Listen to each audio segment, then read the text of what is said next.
Hello guys, আসসালামু আলাইকুম। কেমন আছেন সবাই? আশা করি সবাই আছেন ভালো। বন্ধুরা, আজকে আমি আপনাদের এই ভিডিওতে আলোচনা করব কেন আপনাদের নতুন ইউটিউব চ্যানেলের ভিউয়ার্স আসে না এবং কিভাবে আপনারা আপনাদের নতুন ইউটিউব চ্যানেলের ভিউয়ার্স নিয়ে আসবেন। তো একটা নতুন ইউটিউব চ্যানেলের ভিউ কেন আসে না তা জানার আগে আমরা জেনে নিব একটা ইউটিউব চ্যানেলের ভিউয়ার্স কোথা থেকে আসে। তো আমরা যারা ইউটিউবের কন্টেন্ট তৈরি করে থাকি তারা আমরা সকলেই আমরা প্রায় একটি অ্যাপ্লিকেশন ব্যবহার করে থাকি, সেটি হলো ইউটিউবের ক্রিয়েটর স্টুডিও বা ইউটিউব স্টুডিও বলে আমরা চিনে থাকি। সেটা আমরা সকলেই ব্যবহার করে থাকি। আমরা যদি সেখানে দেখি তাহলে আমরা সেখানে আমাদের চ্যানেলের সমস্ত অ্যানালিটিক্স সেখানে আমরা দেখতে পারি। এছাড়া আমরা যদি পার্টিকুলার কোনো একটি ভিডিও, সেটার সমস্ত ডিটেইলস সেখানে আমরা দেখে নিতে পারি।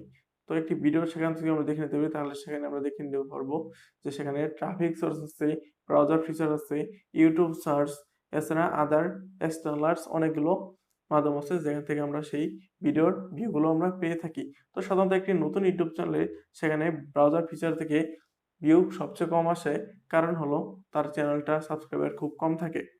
যদি বড়, বড় ইউটিউব চ্যানেল হয়ে থাকে তাহলে সেখানে ব্রাউজার ফিচার সবচেয়ে বেশি কাজ করে থাকে। একটা নতুন ইউটিউব চ্যানেলে ব্রাউজার ফিচার্স তখনই কাজ করবে যখন একটি ভিডিও ভাইরাল হয়ে থাকবে। তাহলে আমাদের সেখানে অবশ্যই সেখানে গুরুত্ব দিতে হবে যে ইউটিউবের সার্চ রেজাল্টে। তো একটা নতুন ইউটিউব চ্যানেলে ভিউজ আসার জন্য যে কাজগুলো আমরা করতে পারি সেটি হলো, একটা নতুন ইউটিউব চ্যানেলে ভিউজ আসার জন্য আপনাকে সবচেয়ে বেশি যে গুরুত্ব দিতে হবে সেটি হলো আপনার ভিডিওর টাইটেল।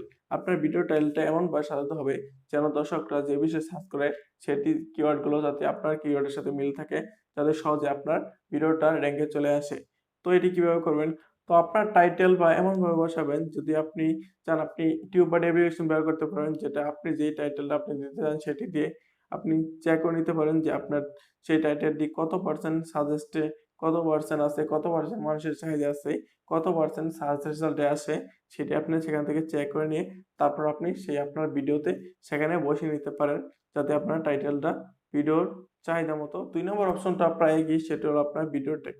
আপনার ভিডিওতে শুধু টাইটেল দিলে হবে না, এর পাশাপাশি আপনার ভিডিওতে ট্যাগ ইউজ করতে হবে।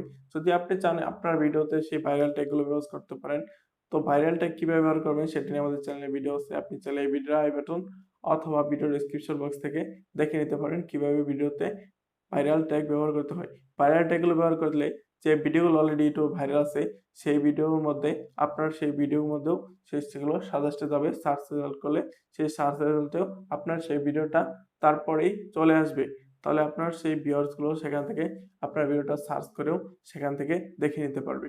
এতে করে আপনার অনেক ৩ নাম্বার যে অপশনটা বলবো সেটি হলো আপনার ভিডিওর থাম্বনেল। একটি ভিডিওতে আকর্ষণ করার জন্য থাম্বনেলই সবচেয়ে বেশি গুরুত্বপূর্ণ কাজ করে থাকে।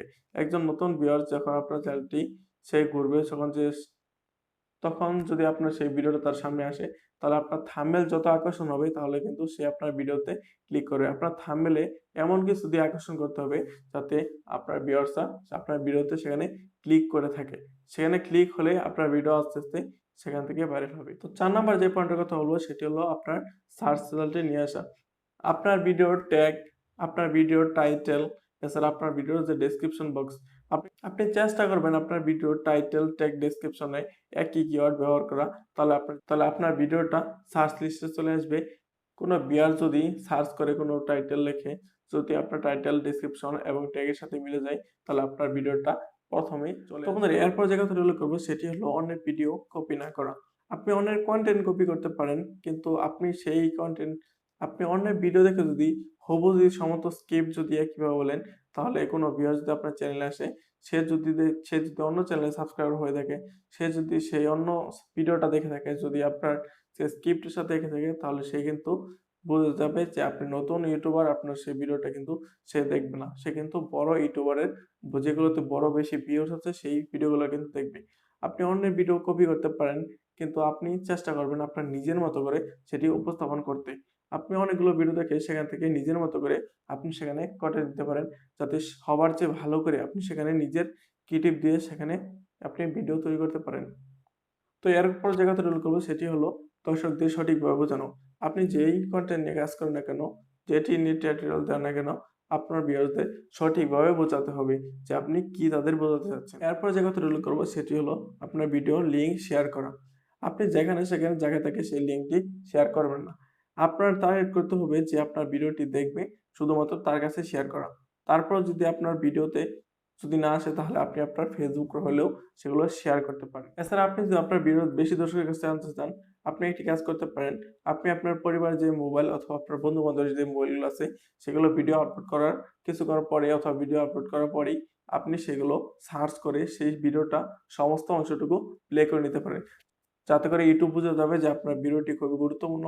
সেগুলো দর্শকরা ১ম থেকে শেষ পর্যন্ত দেখেছে। তাহলে YouTube অ্যালগরিদম আপনার ভিডিওটি আরো দর্শকের কাছে পৌঁছে দিবে। এভাবে ১০ থেকে ২০, ২০ থেকে ৪০ এভাবে আস্তে, আস্তে কিন্তু আপনার ভিডিওটা ভাইরাল হতে থাকবে। তো আপনি যদি এই টিপসগুলো মেনে যদি ইউটিউবিং করেন তাহলে ইনশাআল্লাহ আপনি একদিন সফল হবেন।